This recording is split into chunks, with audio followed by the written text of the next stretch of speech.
Alright, so I'm finna put y'all up on some real deal, Holyfield type of stuff when it comes to this gang stalking. See, what it all boils down to, yeah, we understand it's community policing, yeah, we understand it's, neighborhood watch and infraguard, all that. Okay, we get that, you know what I'm saying? And then the private sectors such as, Freemasonic order, you know, those that's in, Freemasonry, the Order of Eastern Stars, and all of that branch, and all of the sororities and fraternities. Okay, we get that all of that is, you know, who makes the people that's out here gang stalking, right? But the question is, it's not about who, it's about why. Why are they gang stalking you? Why is this going on, nigga? Because it's to protect the Babylonian system. When you realize that this gang stalking stuff is so serious to the point that it is spiritual, nigga. It ain't just physical, nigga. They ain't just, you know what I'm saying, trying to X your ass out, nigga. This is spiritual. If you are truly being gang stalked, then it is something within you that God has chosen about you. And it's something that you're supposed to do. And it's something that you should be doing. And it's something that the devil is trying his hardest. I mean, he's using the whole community to come against you and stop you from doing whatever it is, or to discourage you or hinder you from doing whatever it is, to demoralize you from doing whatever it is God called you to do. You know, and God said he knew the plans that he had for you, and they are not of evil, you know what I'm saying? But they are of a expected end. You're going to have a good ending. He said, I knew you before I created you in your mother's womb. So whatever it is that God has us for us, you know, to do when we're out here being truly gang stalked, you know what I'm saying? The devil knows that. So it's just like football, bro. Ain't we in NFL season right now? Ain't we in a football season right now? It's just like you're going to play your hardest D. You know what I'm saying? You need to be playing your hardest offense if you're on the other side. You feel me? That's exactly what's going on. This is a spiritual warfare, nigga. This is psychological warfare, nigga. Psychological is spiritual, bro. If it's messing with your mind, it's messing with your spirit, dog. These people ain't even got to touch you, but they irritate the fuck out of you, the absolute fuck out of you, just by doing a little bullshit that they do, because you done seen it so much. You already know when you are a true targeted individual, and you know you're a fucking targeted individual. You already know what this motherfucker is doing. They're not pulling the wool over your eyes. They're only fooling themselves to think that you don't fucking know what's going on.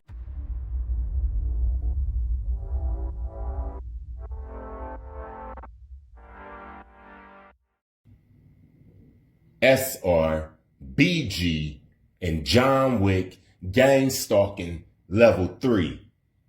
I already went over level 1. That's monitoring. Every single body get monitored. I went over level 2. That's isolation and abandonment. If you start waking up on level 1, asking too many questions, you want to know why every time you come out, your damn neighbor come out. You want to know why you just seen 7 people with a red shirt and 3 cars had their high beams on in the daytime. If you ask too many questions, they bump you up to level 2, and level 2 is isolation. Your day ones, your family, people at the job, they just want to get away from you. They start calling you crazy. When you come in a room, you can tell that they talking about you. This is level 2, separation, isolation, abandonment. Now you're all alone. A lot of people, look, this hurts so bad. Level 2 hurts so bad that a lot of people, they just give up and fall back. They fall back into the programs that was wrote for them. They can't handle the isolation. But for the people that can handle the isolation, they get put in John Wick gang stalking level 3. So let's talk about it. By the time you get the John Wick gang stalking level 3, you already know that it's something going on. When you was on level 1, you seen a lot of people wearing the same shirts. You seen the high beams. You seen the synchronicity. You got to level 2. You start to see that people didn't like you no more. It's like they flipped up a switch. And when they flipped that switch on, all the NPCs was activated. You might have been talking to an NPC for 3 years. Every morning they'll say good morning. And one day you wake up and they act like they don't even know you, man. So you start to see it. You start to see it on level 2. In order to get off of level 2, like I said, you're going to have a connection with your higher self, with the Most High. The Cosmic Encyclopedia Britannica, it's going to have to be activated. This is level 2. So by the time you get to level 3, you already have discernment. You already know what's going on. You know about the Draconians, you know about the Greys, you know about the Bobby Hemmets and the Brother Panets and the David Ikes and all of that. In order to survive level 2, you're going to have to know all of that. You're going to have to accept that it's just you and it's in this world. It's just you. Now you on level 3 and you know all that, right? Level 3 is all about spiritual warfare. Hi, my name is Shannon. I'm here with my mom, speaking out for the first time, because we have been victims of organized stalking since at least 2010, or maybe before. We're not really sure at this point. But we started noticing things that we thought were a coincidence at first.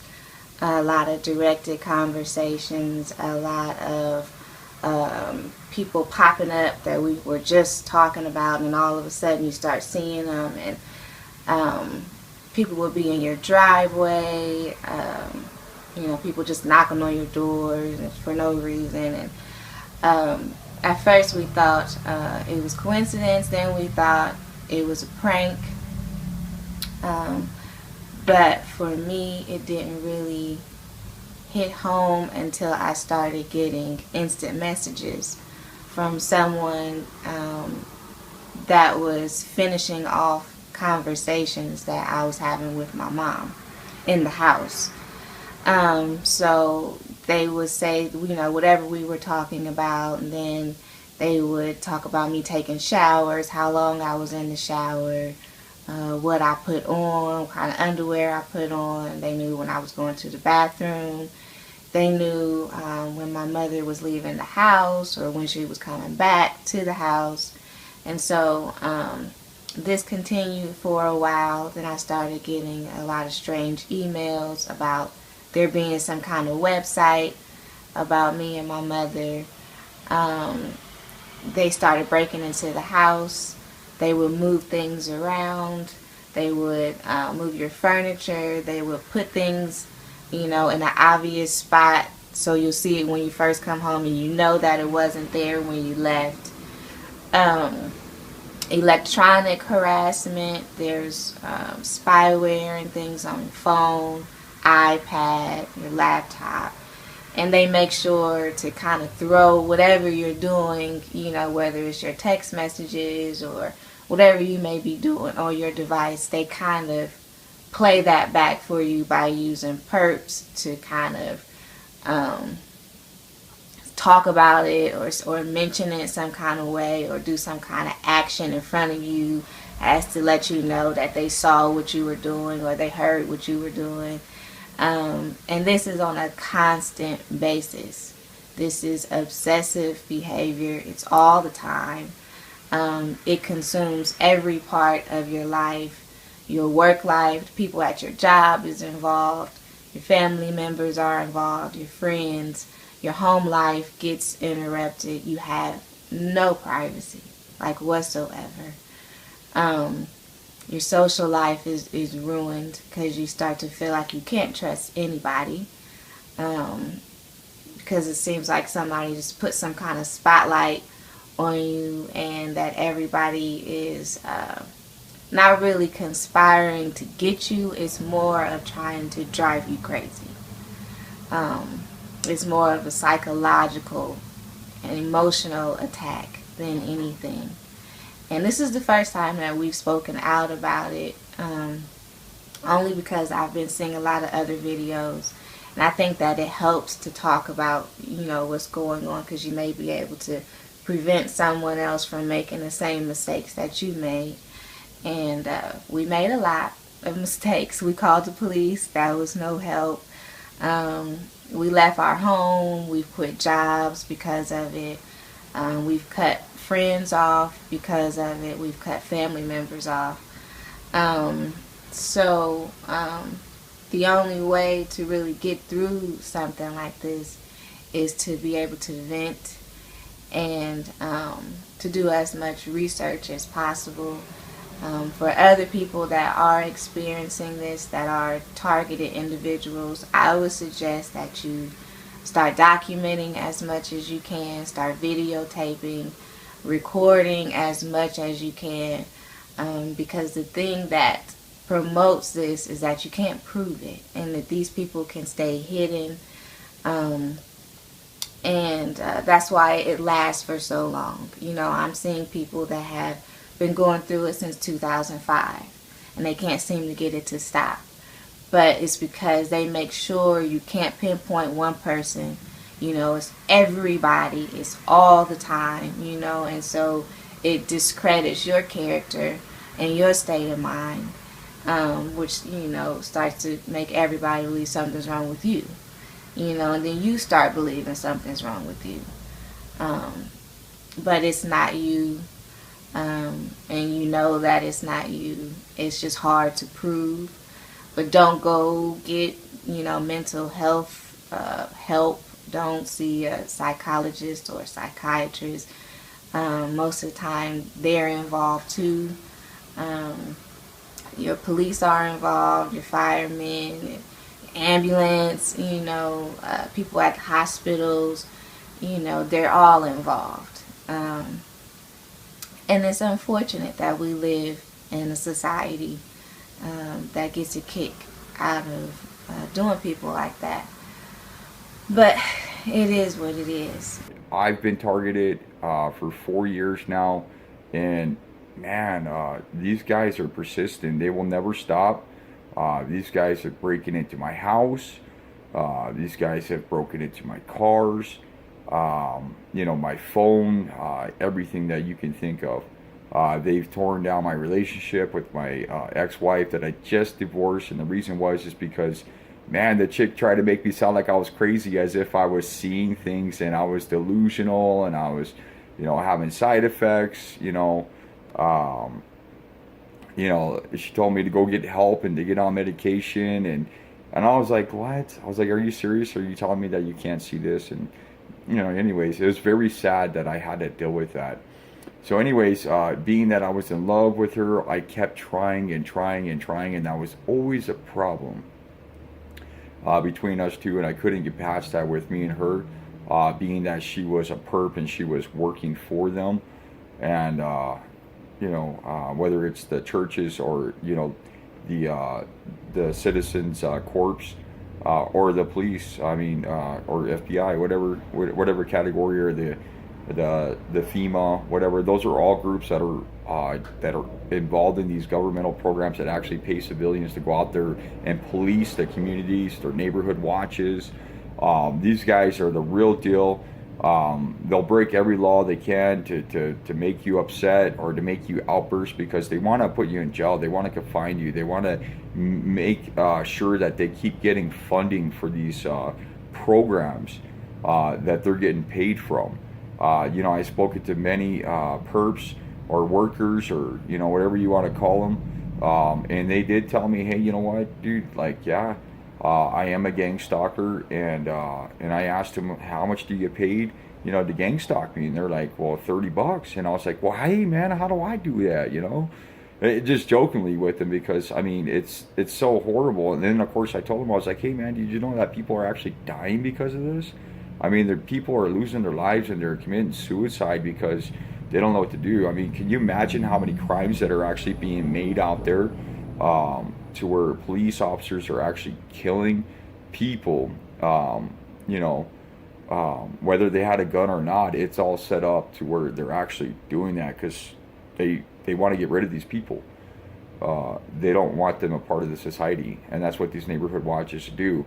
Whether the FBI or the FEMA or whatever these organizations are telling these street level, theater people that are, setting the stage, so to speak, to harass you, whether they're telling them lies or not about you, it's who knows? I mean, most of the time they are. I can tell you I haven't done anything. Man, all I do is take care of my kid. I go to work, do the things that I was supposed to do. I go to church. They stalk me at church. I mean, it's funny, man. It's crazy. I mean, you would think that these people that go to church, man, that they got the Holy Spirit in them, that, that they have been reborn. And you know what I'm saying? These are people that are trying to, be the stumbling block of you. Trying to, get you to stumble and to fall. And that's what they want to do. So I just want to let you know, don't be proud, don't be prideful. Proud and prideful, it always happens, no matter if you're righteous or not. It always happens to where you take the fall. And you will take the fall because these guys are going to be there every day poking at you. You may win the war that day, and it's a constant battle. It's a battle every day. It's a spiritual warfare. You may win the battle that day, but the next day, you might not. And chances are you won't, because it's set up that way. So I try to let Jesus do all the fighting for me and stuff like that. Another thing is, guys, this is really real. Make sure you guard your heart, man. These people have mobbed me at every job I've had. They've mobbed me at every job I've had. They made my every job uncomfortable that I've had. They turned everybody against me, even my own family members.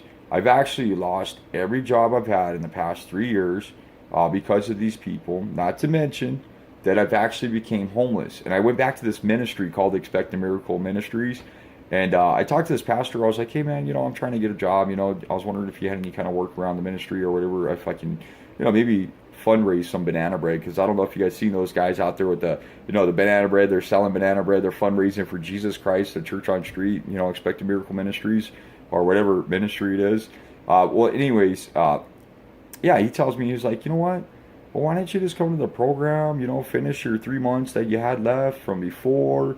And I hear that you're not doing so good. And, sometimes you're just not cooked all the way. And, he already knew what was going on because it was staged for me to come back to the ministry. All right, let me jump to the main event, which is basically the main reason why I want to leave this firm. And also why I want to walk away from this church, because, guys, disclaimer, my dad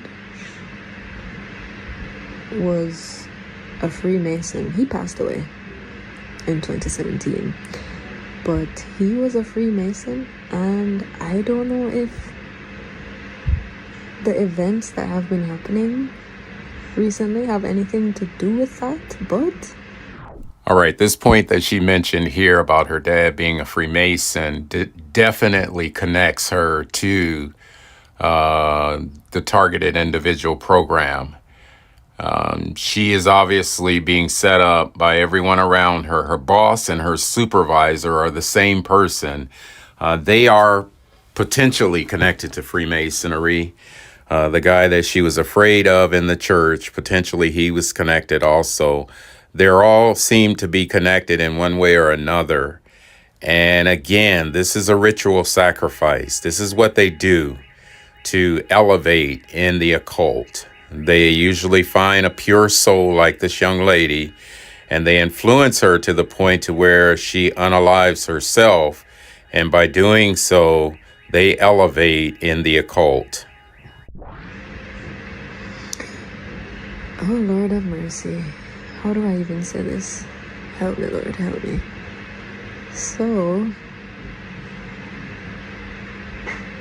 I basically got a job, a commercial gig, I normally get these commercial gigs, but this one was a little bit different in the sense that I believe I was being tested somehow. It sounds weird, but it was almost as if I was in a game or some form of orchestrated world where the people around me were a part of something and they were trying to show me stuff, like open my eyes to certain things. Like it felt very set up. There were a lot of clues and like messages, and even like the people, they would say something and I'm like they were signaling to me. It was almost as if I was in a game or some form of orchestrated world where the people around me were a part of something and they were trying to show me stuff, like open my eyes to certain things. Like it felt very set up. There were a lot of clues and like messages, and even like the people, they would say something and I'm like they were signaling to me. I feel like this is, I'm going to sound crazy, but I feel like it needs to be said, because I feel like they tried to make me go crazy. Whoever, by they I mean whoever orchestrated this whole thing, you know? Like I would be looking at a person and I could tell that they knew somehow that I was looking at them, and they were doing things because I was looking at them. I don't want to sound like a crazy nut job, but guys, this is actually what happened. And like even there was a person there while I was on the job, and I can't even explain this. But basically I feel like I was being tested, guys. Let's just call it that. I was being tested. Like they tested my knowledge, and I was basically exhausted by the end of the activities. You know, I don't want to say too much because I don't want to be painted as a lunatic, because up to now I still don't understand a lot of the stuff that happened while I was on that job. But anyway, man, I'm remembering some things that I saw even after the job was finished. Some things like at my house, some things out of this world, guys. Completely out of this world. I can't even say them. It feels illegal to say what I saw. And I know it sounds like I'm a crazy person right now, and it sounds like I'm a bit of a lunatic, but I'm not crazy. And someone or something tried to open my eyes to see, and open my ears too, to just a whole other world. Anyway, let me not go on and ramble.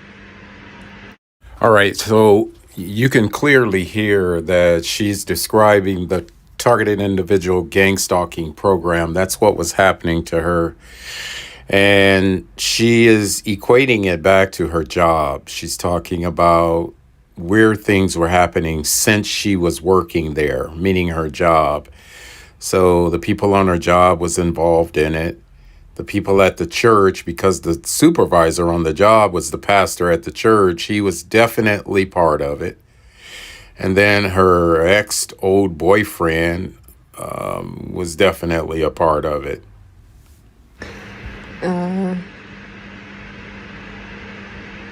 Well, basically, after I got this job, I was really, really sleep deprived. I got home at like after 3 in the morning, and I didn't get much sleep, and then I got up, went to work. So I was already in a state of mind.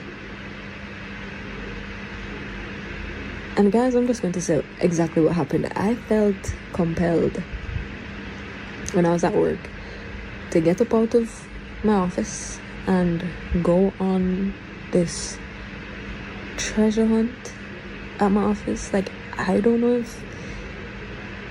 if it was sorcery or witchcraft, or maybe I really was just losing it briefly. Like my psychiatrist says, it was psychosis. But basically, I went out to the office and I was looking at these signs, and it's almost like it was telling me where to go. So like I would go upstairs, and then I'd talk to this person, and then I'd go downstairs and I'd talk to another person. It's just pure madness. Anyway. And again, you know, like the people that were at my office or that were in the building, it seems as if they were a part of it, because like I would go to one room and they would be like talking to me, and then I'd get a clue from them as to where to go next. And it's almost like they were helping to direct me. I don't know what it was. Guys, this sounds like pure madness. And then there were like some items like hidden all over the building, and I don't know what it was, but I just found them. Like, for example, on top of the roof. Or is it the roof? Yeah. There were like some hidden ping pong balls, and there was a ping pong table. Like, I took up the balls and I put them in the room. Boy. And then at the end of it, there was like a helicopter like circling. There was a helicopter circling and like signaling to me. Just one bag of madness. One bag of madness. Almost like I was being led to lose my mind. Anyway, by the end of this whole treasure hunt, I was downstairs, like at the bottom of the complex, and guys, long story short, everybody tried to convince me that I was losing my mind, and they were like, "Oh, Tara, you're not well." And this one guy that works like in the complex, in the office beside me, he was like, "Oh, Tara, you should come with me and like let me take you home or whatever, like you're clearly not well." And I was like, "No, I don't want to go with you, go away." And then somehow my family ended up at my workplace. Who called them? I don't know. My family was there and they were like, "Tara, you're not well, come with us, like come with us." And I was like, "What? Like, how did you even get here?" "No, like, I don't want to come with you. I don't understand. None of this is making any sense to me." And like, I knew the whole treasure hunt crap, it wasn't making any sense to me either, but I don't know if it's a spell or what, but I felt like I had to just go through it. All right, so listen up, guys. What she's describing is what's called a spiritual hex or a spell, just like she said. The people that were doing witchcraft around her ex-boyfriend, also co-workers, and maybe even people at the church, maybe even the family members, they were all working together. They were doing witchcraft on her to get her to question her reality, get her to sort of appear as though she's mentally ill and convince herself that she's mentally ill. And this would be the tactic that would actually get her committed to a hospital, to a psych ward. There was no way around it but to just go through it and see where I ended up, basically. So anyway, by this time it was like night, and my family was there, and they were like, come with us, and I was like, no. And so I was sitting there in the building, and I was like, you know what, I'm going to leave on my own accord, because these people are all acting weird, and they're all trying to convince me that I am out of my mind. So I tried to leave. They all prevented me from leaving. So like, this is where most of the confusion was, because I was like talking to them. I was like, so why are you guys preventing me from leaving? I don't understand. Like, you guys were just saying, come with us. And now that I'm trying to leave, you're preventing me from leaving. Guys, I tried to leave that building. I had to fight. Literally physical fight. And they were preventing me from leaving. At one point, I screamed out my lungs. And nobody came to my rescue. Like, that's when I was like, oh, this looks like a setup. Like, it was set up this way. I don't know. Anyway, I fought, and I realized there was like 5 people, holding me back, saying, no, we can't let you leave. So I stopped fighting, because I was like, I can't, bro, I'm not Samson. Like, I can't fight you guys. So I stopped fighting.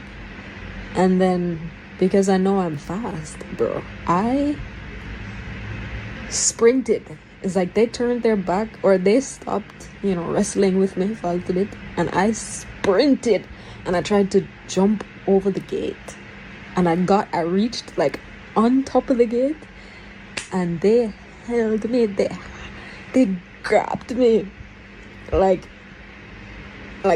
pinned me to the gate, and they were like, Tari, I'm not leaving.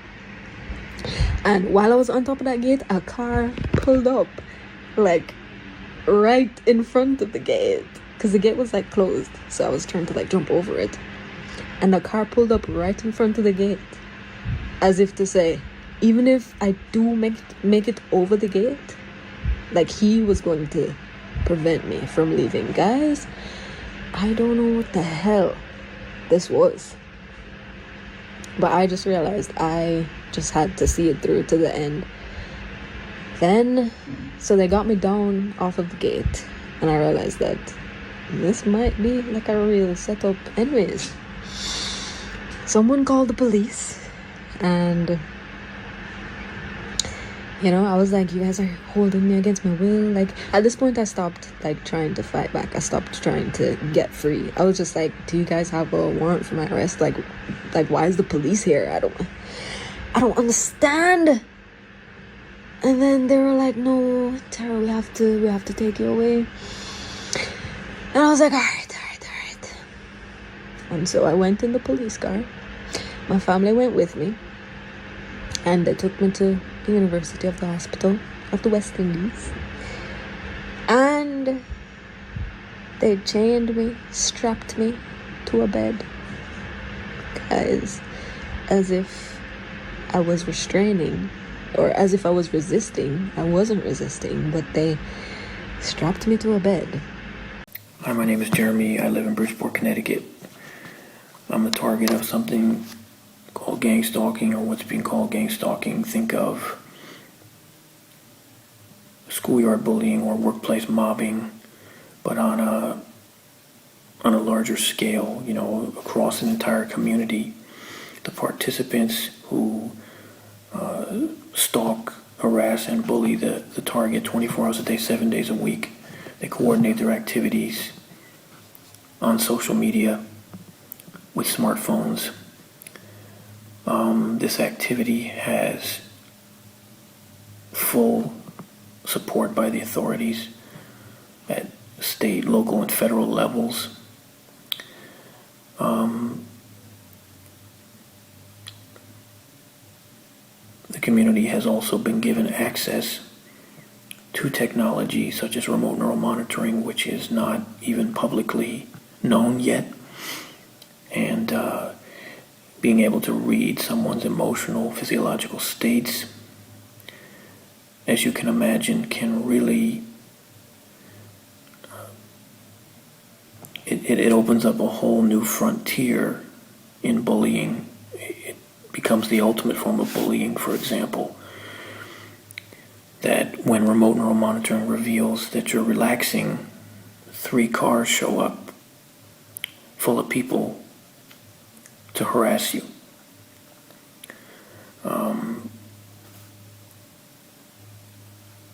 Things have been really rough for me lately. Since about March 19th, they've really been intensifying their efforts. I don't know what the reason for that is. Perhaps because I've been desensitizing myself a little bit, and I've been doing pretty well, generally speaking, over the last 5 or 6 months. And anyone who knows power drunkenness will know exactly what I'm talking about, in that it angers and enrages the bully or the watcher to see you feeling okay. You know, they've immediately got to, because that's going to be a threat to their power, they lose the feeling of dominance that they have over you, and they've got to immediately take action to reestablish it. It becomes like an obsession, a sickness with these people. That's just one idea I have as to why it's happening, but it's pretty rough going. Since March 19th, it's been steadily rolling, almost like a snowball, increasing every week, and the last 2 weeks in particular have been some of the worst that I've ever experienced these long years. And I'm growing a little bit desperate, despondent, so I wanted to start a little series of videos where I could at least share some of my experiences, describe to people what it's like to be experiencing what I'm experiencing, and share my thoughts as to why people are doing this, because unfortunately I bear some bad news. Even though if I were to describe to you what is happening, the traditional response would be something like, that would never happen in the United States, but here we are repeating history. And the people who are repeating this history are not all too dumb to know the significance of what they're doing. It's because this program taps into something that's very deep. It allows American citizens to get out their frustration, their hate, their anger. It allows them to experience the thrill of treating a human being in a way that we're not normally allowed to treat a human being. There's so much more to it, the online interactive experience. In some cases, people are paid for their participation depending on the level that they're at. People can connect with friends through these activities, that they can earn respect. They can get 15 minutes of fame. They can get views for their channel. Gangstalking is many different things to many different people. The target is and becomes a living, breathing human resource, which can be used to exercise control or influence over the local community. I'm going to be trying to get into these and many more issues in these videos. The main thing I want to say before I close tonight is that I don't advocate violence or any kind of armed rebellion. I want to resolve this matter peacefully. I want to see the people who are responsible, even though it seems like a long shot at this point, based on the way that I see people embracing this thing, as if it's the greatest American pastime, as if it's a logical next step in our development, as if it's something that people have always been waiting for their whole lives. as if it was always meant to be that way. Television, the cell phone, you know, gangs of Americans hunting down other Americans for sport.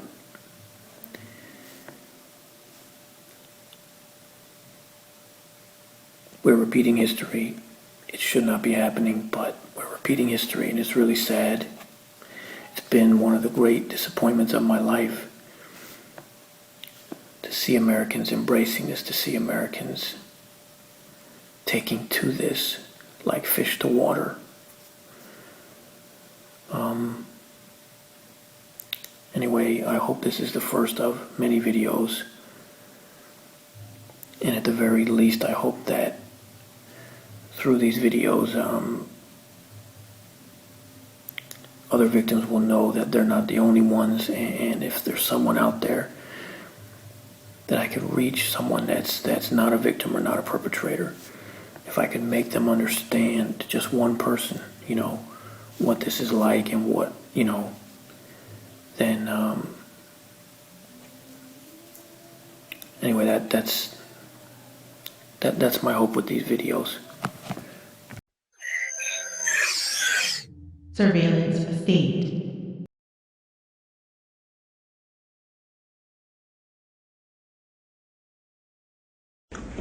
Ladies and gentlemen, the very word secrecy is repugnant in a free and open society, and we are, as a people, inherently and historically opposed to secret societies, to secret oaths, and to secret proceedings.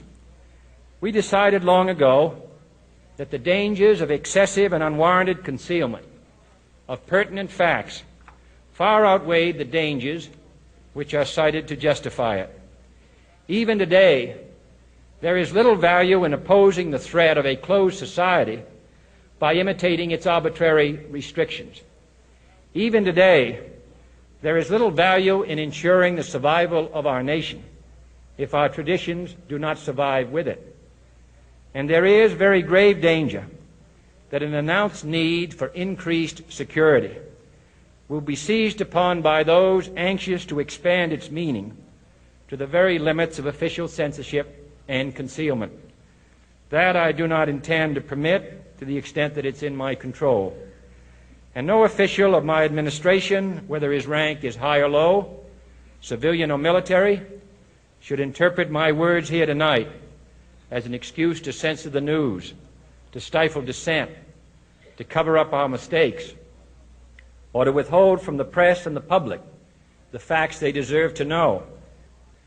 For we are opposed around the world by a monolithic and ruthless conspiracy that relies primarily on covert means for expanding its sphere of influence, on infiltration instead of invasion, on subversion instead of elections, on intimidation instead of free choice, on guerrillas by night instead of armies by day.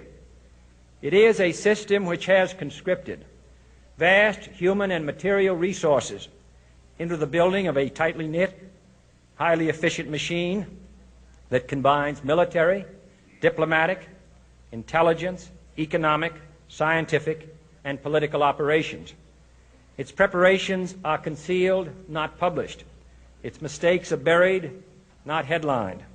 Its dissenters are silenced, not praised. No expenditure is questioned, no rumor is printed, no secret is revealed. No president should fear public scrutiny of his program, for from that scrutiny comes understanding, and from that understanding comes support or opposition, and both are necessary. I am not asking your newspapers to support an administration, but I am asking your help in the tremendous task of informing and alerting the American people. For I have complete confidence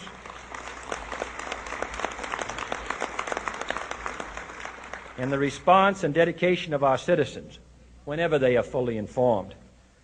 I not only could not stifle controversy among your readers, I welcome it. This administration intends to be candid about its errors. For as a wise man once said, an error doesn't become a mistake until you refuse to correct it. We intend to accept full responsibility for our errors, and we expect you to point them out when we miss them. Without debate, without criticism, no administration and no country can succeed, and no republic can survive. That is why the Athenian lawmaker Solon decreed it a crime for any citizen to shrink from controversy.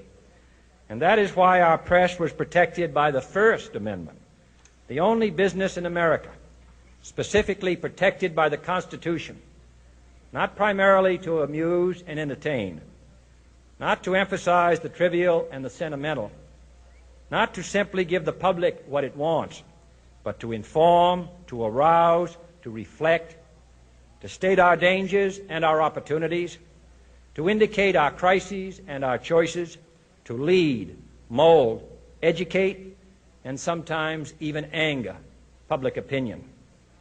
This means greater coverage and analysis of international news, for it is no longer far away and foreign, but close at hand and local. It means greater attention to improved understanding of the news, as well as improved transmission. And it means, finally, that government at all levels must meet its obligation to provide you with the fullest possible information outside the narrowest limits of national security.